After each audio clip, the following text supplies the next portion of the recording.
Yeah, okay, but I don't think that you know your friends on Facebook. At the beginning, I was treated this platform like substitute for television. Hello and welcome to the Digital Pragmatism podcast. Hello. How are you today, Gosia? I'm fine, thank you. And you? I'm a little bit sick. So let's start by saying what will be the topic of today's episode.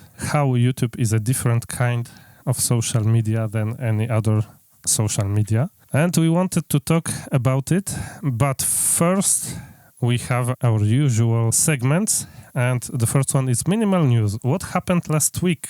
I've got an idea. Much better. Subscribe and hit the like button. So news, unfortunately, we cannot share anything because we have not consumed news. What happened in our family that we would like to share? I'm sick. It happened that I am sick. Do you want to share anything else, Gosia? Well, the holiday season started. It's winter holiday. Winter holidays, so we have more time with our kids and we have to be more creative parents. So our creativity while being sick is put to the test. Okay, the last segment is the Futuristic Corner. What things we think will be important in the future, 5 or 4 years from now? So you are good. I'm good in futurist things. I think that with social dilemma there was an awareness that you are being manipulated in order to consume social media news feeds.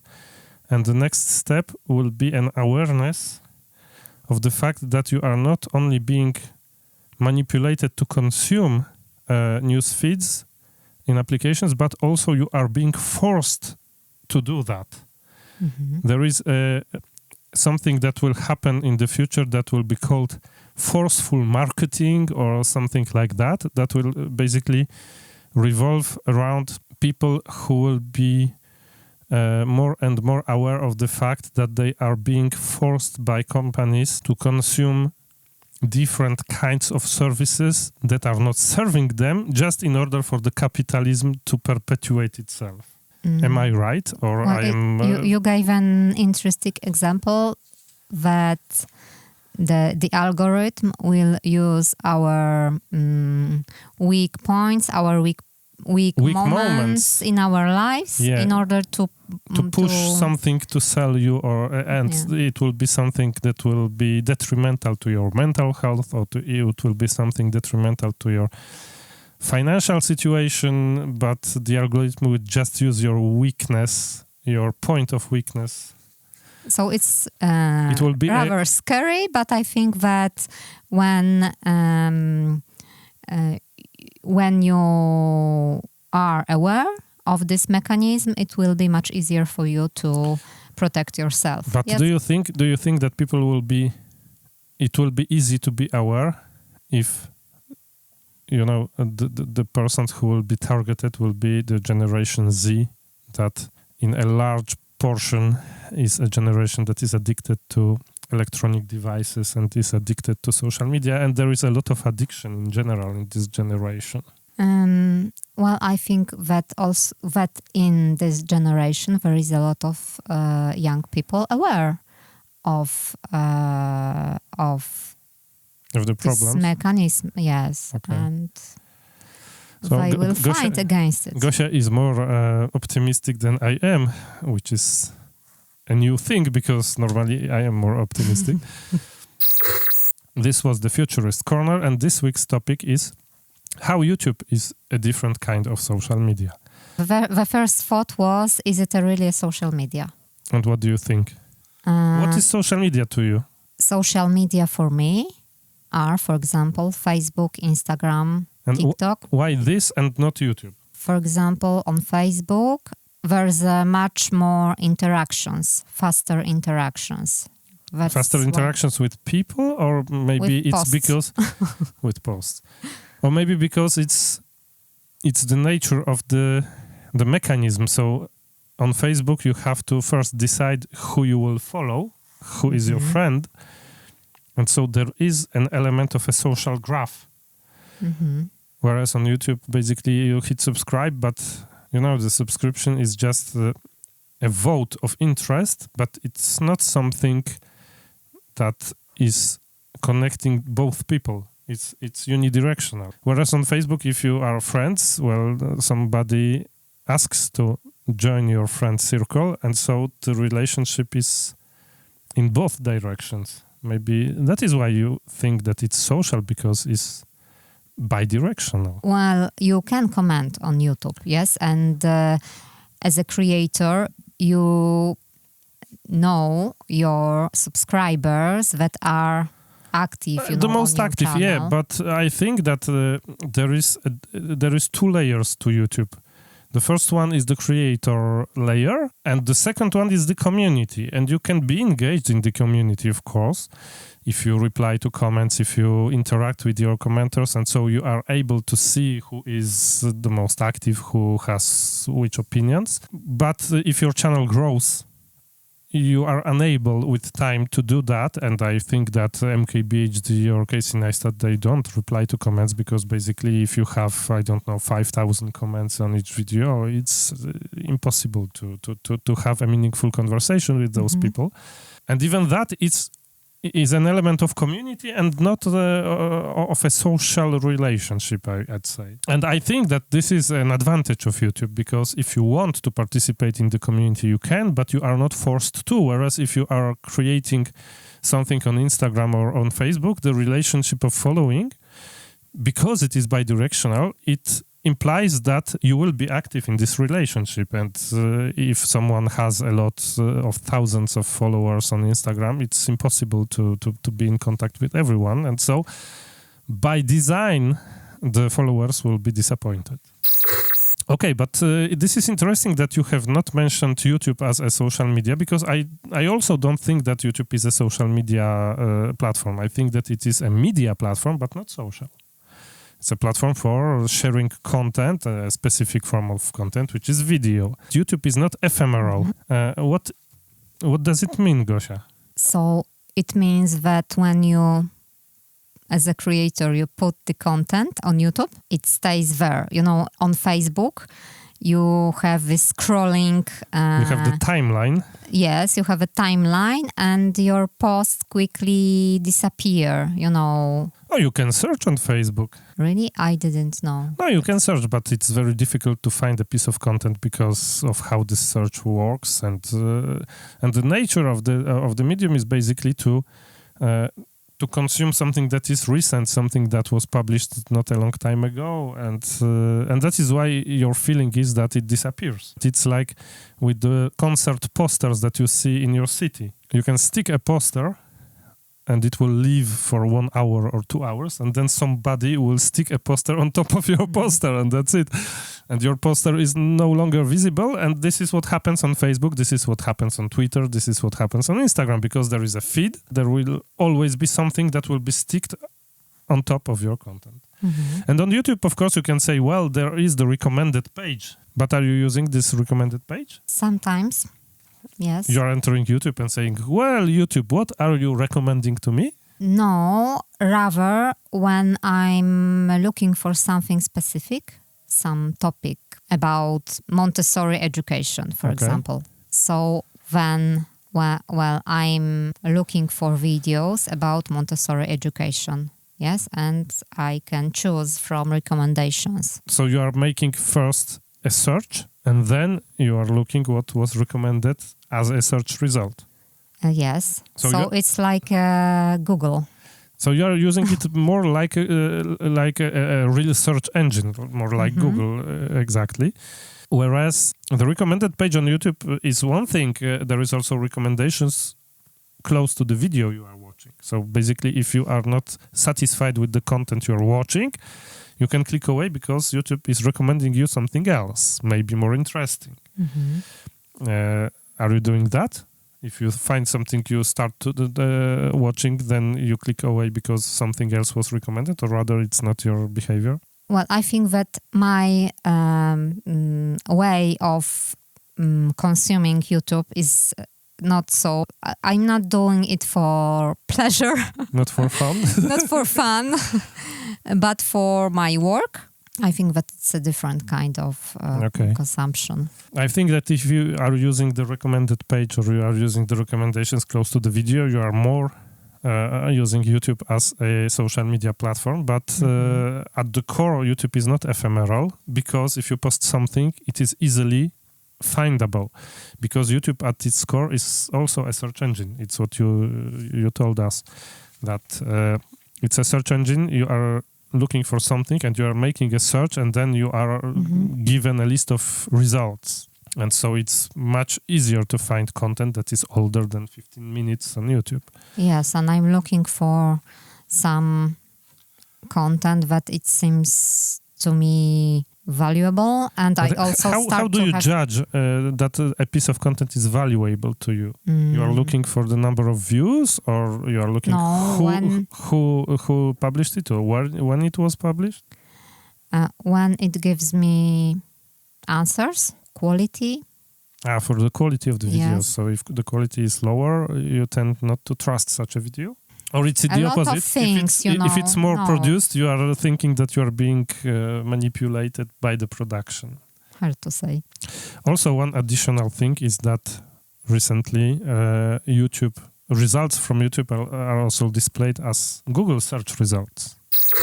Another point is, this is something that Gosia said to me, that the entry point to publishing on YouTube is higher, which means that the average quality of publishing is higher. Which means that if you publish on YouTube, you have probably to be first okay on camera. You cannot be self-aware and afraid of being on camera. And maybe also you have to have a camera. And you have to know how to edit.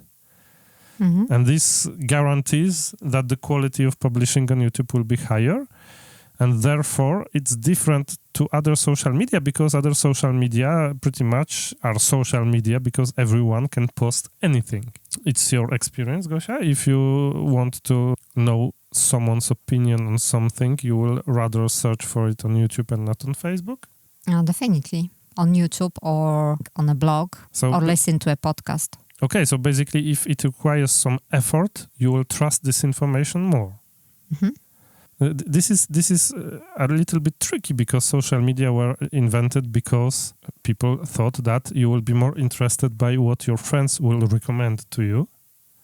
And so basically you should trust what your friends will recommend to you. But after that, there is the algorithm that was put in place to prioritize which friends will show you content. And basically this made social media like Facebook or Instagram less trustworthy than YouTube. And also it's more difficult to find what is the source of some posts, especially some information that is reposts. Okay, yeah. And whereas when you have some YouTube channel, you know the creator or some blog or podcast. And you can verify who it is much easier. Well, you know your friends on Facebook, okay? But but I don't think it's about an information, you know? Yeah, okay, but I don't think that you know your friends on Facebook. People accepted friendships from people that were not really friends. That is why, because it will probably serve my purpose later on in my life, and so I will click, or I don't want to deceive this person by not clicking, etc. And so that is why I think that it finished where we are now, that you trust more a blogger or a content creator on YouTube than your friend circle. There is less people publishing on YouTube than the number of people that are publishing on other social media. Yeah, there is more people that publish on Facebook because it's easier to publish on Facebook.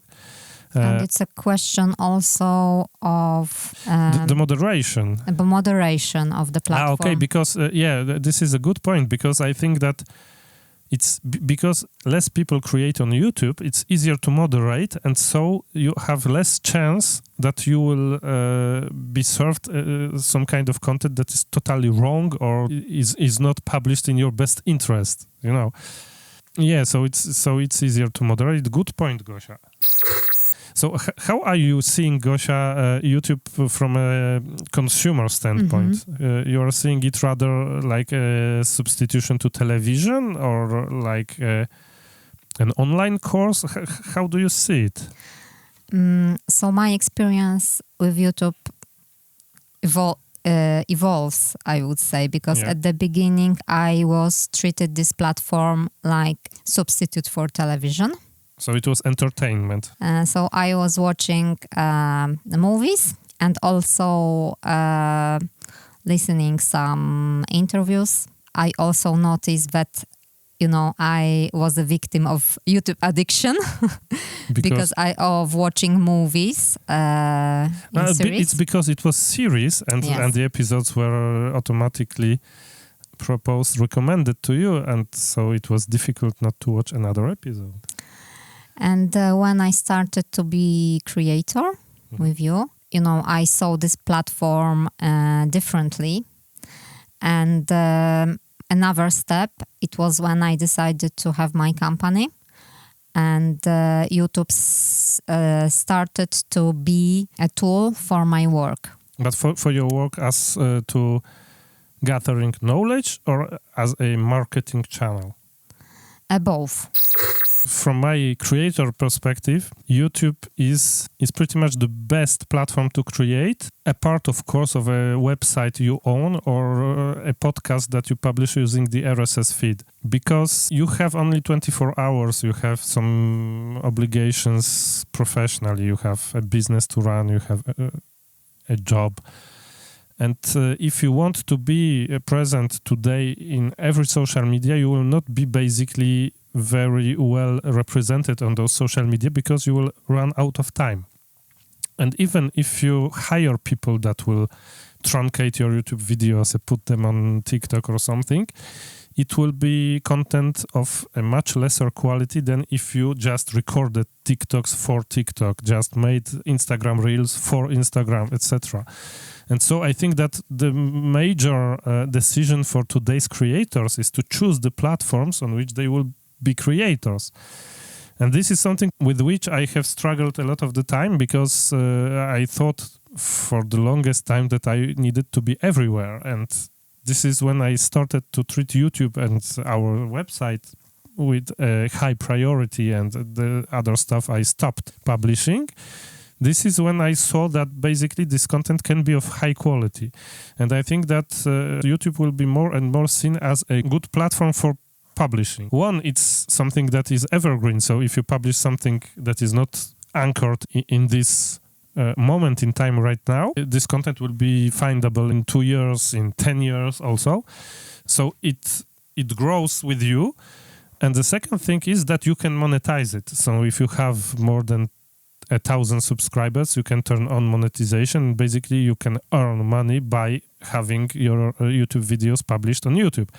Whereas it's much, much more difficult on other platforms, especially on TikTok, which gives a lot of views, but the monetization is rather poor. And also, I think that there is a difference between who will want to collaborate with you as a creator or buy ads, which will be displayed just next to your content on YouTube, versus on TikTok or Instagram, because on YouTube, it's more of a decision which piece of content you will watch.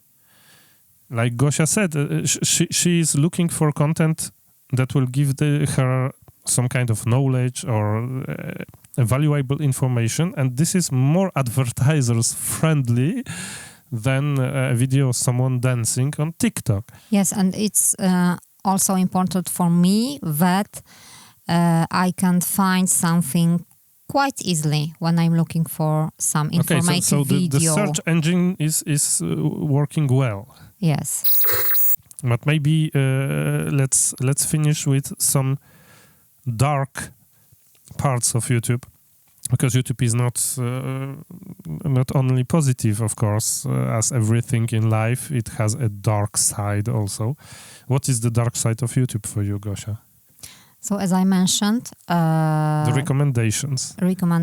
So, well, it's easy to to be addictive.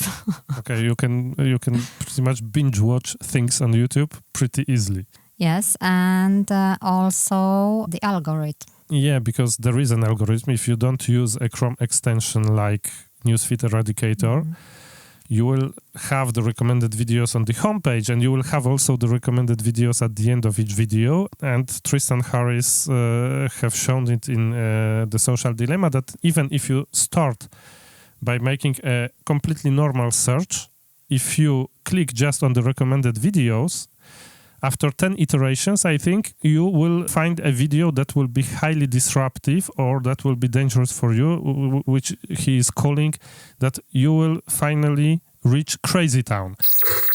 So it's the end. If you have some commentaries about YouTube and why it is different than any other social media, please drop them in the comments on digitalpragmatism.com or on our YouTube channel. Thank you, Gosia. Thank you.